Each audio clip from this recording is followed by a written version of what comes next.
I'm sad to say, but this is our very last chapter. So let's kick back, let's enjoy it, and make sure that you're paying attention so that you are able to answer some questions about James and the giant peach to end this story. And thus the journey ended, but the travelers lived on. Every one of them became rich and successful in the new country. The centipede was made vice president in charge of sales of a high-class firm of boot and shoe manufacturers. The earthworm, with his lovely pink skin, was employed by a company that made women's face creams to speak commercials on television. The silkworm and Miss Spider, after they had both been taught to make nylon thread instead of silk, set up a factory together and made ropes for tightrope walkers.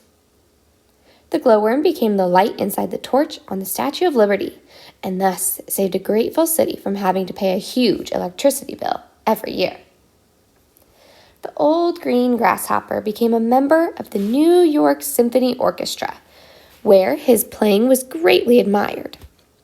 The ladybug, who had been haunted all her life by the fear that her house was on fire and her children all gone, married the head of the fire department and lived happily ever after. And as for the enormous peach stone, it was set up permanently in a place of honor in Central Park and became a famous monument. But it was not only a famous monument. It was also a famous house.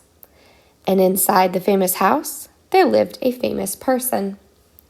James Henry Trotter himself. And all you had to do any day of the week was go up and knock upon the door, and the door would always be open to you. And you would always be asked to come inside and see the famous room where James had first met his friends. And sometimes, if you were very lucky, you would find the old green grasshopper in there as well, resting peacefully in a chair before the fire.